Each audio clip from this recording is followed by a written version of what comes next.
5 Belittling Insults for the Female by Krishna's Mercy. Vatsan munchan kvachid samaye krosh sanjatahas. Steyam swaduvatyat dadhipaye. Kalpitay steya yoge. Markan bhokshyan vibhajati sa chenatti bhandam bhinnatti.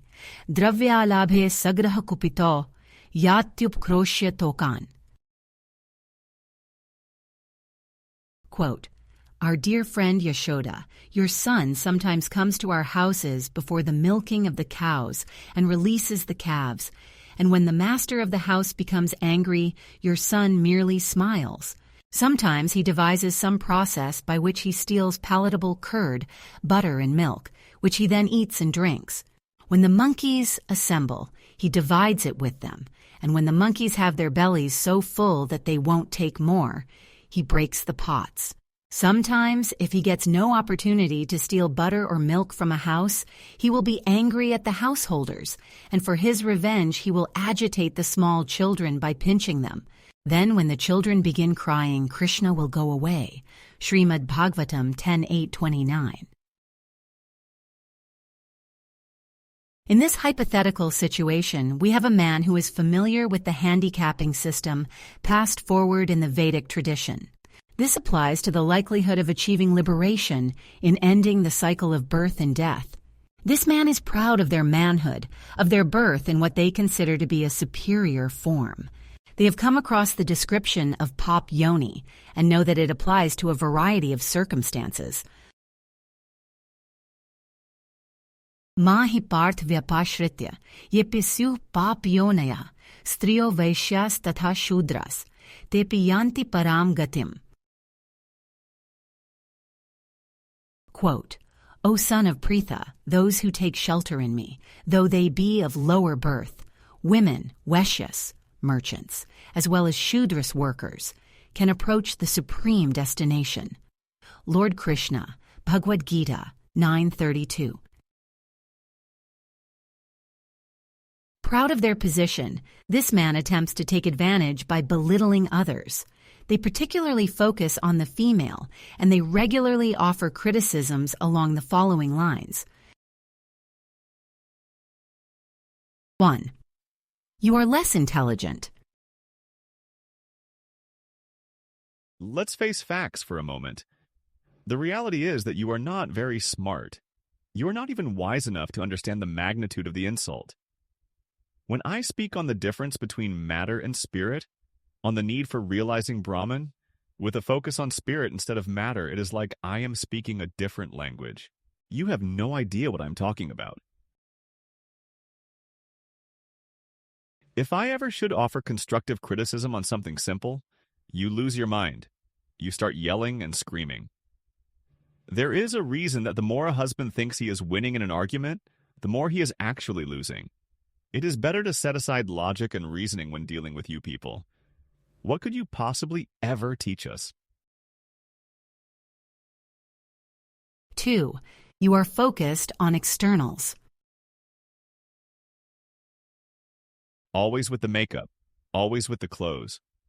Whenever we have to go somewhere, you take forever to get ready. You make us late. When we are watching a political debate on television, the first thing you notice is the clothes, how the participants look, the lighting, the backdrop, the color scheme. Who cares about such things? Why should it matter? Your entire focus is on the external. That is why you have nothing intelligent to offer in discussions. When you explain something, you tend to ramble on and on. The story takes forever, never reaches a proper conclusion, and the listener is left fatigued.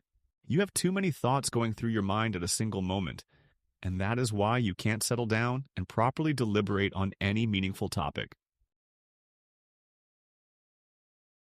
3. You must remain a dependent. To highlight your lack of intelligence, you chased after independence. You insisted upon it. You wanted to be treated just like the men. Well, where did that get you? Every day there is a new scandal. Some person of prominence abused their power.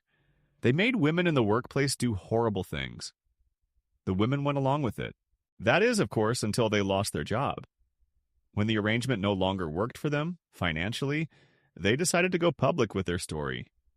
Isn't that convenient of them? The truth is that you must remain a dependent. Independence has not improved your condition. Women are exhausted today. They have to do everything. They are lucky to find a good husband. They have no protection. The biggest problem on college campuses across the country is sexual assault. The men have no respect for you anymore. It is a dreadful situation. 4. You are only good in the kitchen. I will hand it to you. There are a few places that you are useful. The kitchen is one of them. You should really stay there. No one will bother you. No one will interfere. We will appreciate whatever you put on the dinner table. The other area is childcare. It takes a completely irrational person to tolerate the whims of young children. Men do not have the patience for it, nor should we be expected to do anything in this area. It is you women who are desperate to have children. You should be thanking us for providing such gifts. If you properly care for those children, they will be loyal to you throughout life. They will grow up to be strong and confident, ready to make a meaningful contribution to society. 5. You have to pray for a better future. Sorry, but I don't make the rules. You are stuck in that sinful position. It is pap yoni for a reason. You will have to wait for the future, for elevation and status.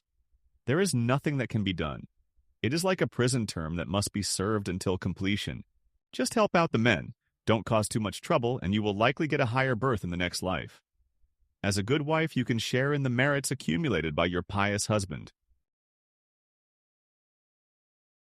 Every situation in life has its assets and its liabilities. If we feel put down by the above remarks, if we feel that there is no significant contribution we can make within this lifetime, we can look to Krishna Leela for support.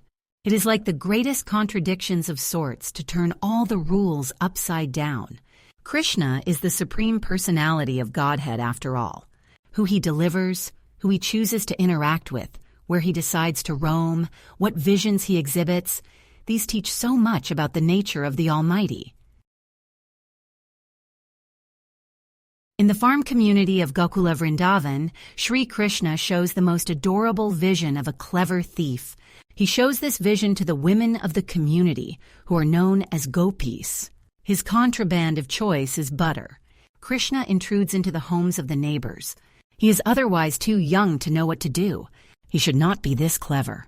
He should not be so interested in what is going on in other homes.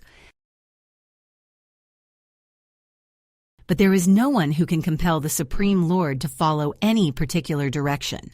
He is the cause of all causes. He works for his own interests. By stealing butter and causing a disturbance in the home lives of the gopis, Krishna is essentially calling his devotees home. He is going one step beyond receiving worship in the temple. That object of worship, that person the devoted souls are trying to please, rewards the allegiance by forcing a constant vision. Krishna is such a nuisance that the gopis cannot forget him. They rattle off items from his rap sheet to Mother Yashoda, who is supposedly in charge of that naughty child. The gopis are not really after punishment, though. They are delighted that Krishna visits their homes and causes trouble. It is that trouble they would like to maintain. Their supposedly sinful births are actually the greatest blessings. Krishna is more merciful to the gopis than he is to the brahmanas, who are strict in their adherence to rituals and regulations. It is the wives of such brahmanas who one time showed kindness and compassion to Krishna and his elder brother Balarama. The brahmanas were too busy in their rituals and too puffed up by their status. Such incidences can be fondly remembered by all members of society for purification from the false identification with body. The reward from the Supreme Lord is based on devotion, not a temporary stature, be it high or low. Quote, Lord Krishna then asked all the boys to go again, but this time to the wives of those brahmanas engaged in sacrifices. He also informed them that these wives were great devotees. They are always absorbed in thinking of us. Go there and ask for some food in my name and the name of Balarama, and I am sure that they will deliver you as much food as you desire. Krishna, the Supreme Personality of Godhead, Volume 1, Chapter 23. In closing, advantage of situation to take, with insulting remarks to make, that the female foolish and low, what philosophy could they ever know? But preference Krishna to divulge, how stolen butter to indulge, from homes of neighboring gopis, who more elevated than yogis,